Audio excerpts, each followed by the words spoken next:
او ہوندی قائم نماز نیوں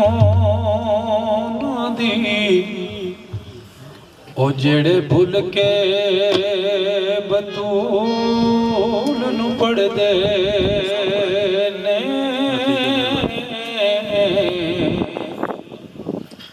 او ہوندی قائم نماز نیوں دی او جڑے بھل کے بطول نو پڑھ دے نے اوہی سڑنے گے دوزخ بچ جا کے اے دے بچیاں تو جڑ سڑ دے نے اوہوں دی قائم نماز نیوں دی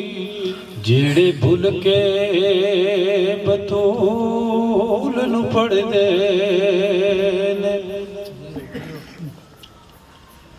تے کچھ ایسے ہیں مردود میاں او وچ پڑھنے نماز درود میاں ایوی جنے پنج دن پاک دے تعالی محمد دے بڑے مشک کرنا لے ہوں دے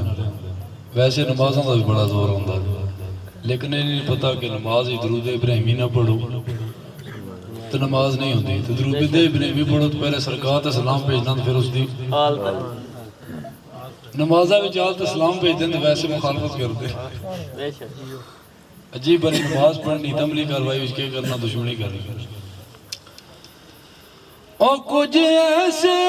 ہیں مردود میاں او وچ پڑھنے نماز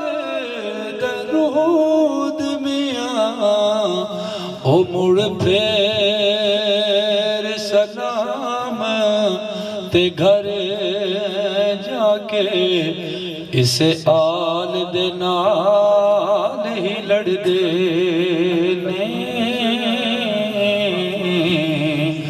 او ہوندی قائم نماز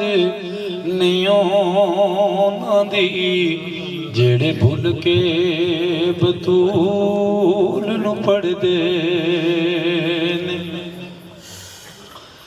تے کداں پڑھی نماز تو پوری ہے او تیری اجڑے نماز ادھوری ہے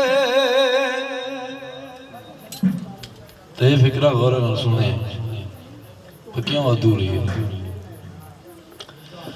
او کداں پڑھی نماز تو پوری ہے او تیری اجڑے نماز ادھوری ہے او سکھ ادب تو اسرائیل کولوں او جڑے پچھ پچھ ویڑے وڑ دے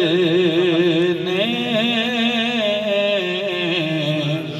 او ہوندی قائم نماز نیوں دی جڑے بھل کے بطول نو پڑھ دے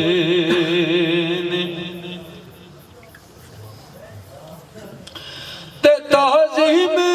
جنہاں نے نہیں کی تھی او یوں حاکم نیت کہ نہیں تھی او تعظیم جنہاں نے نہیں کی تھی او یوں حاکم نیت کہ نہیں تھی او کنا دکھ ہے خود شیطان بن کے الزام شیطان تے مڑ دے نے او کنا دکھ ہے خود شیطان بن کے الزام شیطان تے مڑ دے نے تے ہوندی قائم نماز نیوں ਜਿਹੜੇ ਭੁੱਲ ਕੇ ਬਤੂਲ ਨੂੰ ਫੜਦੇ ਨੇ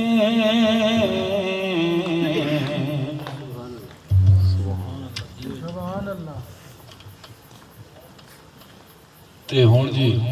ਚੰਦ ਸ਼ੇਰ ਅੱਲਾਹ ਪਾਕ ਦੀ ਸ਼ਾਨ ਇੱਕ ਦੱਸੇ तो उसके बाद चलो ये बंदे सुनो मैं तो सुना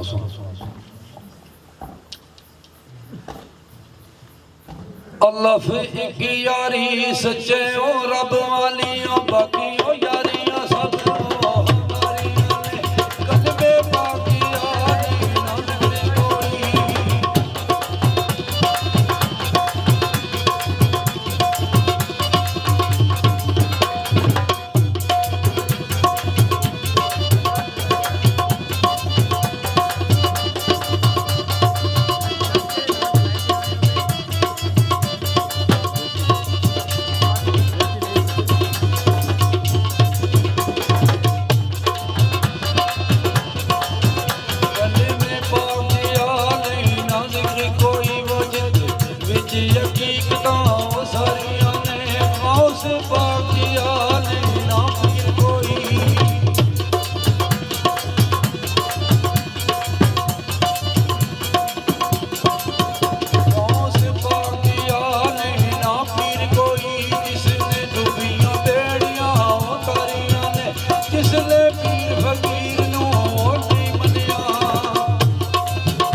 सोना रब सच्चा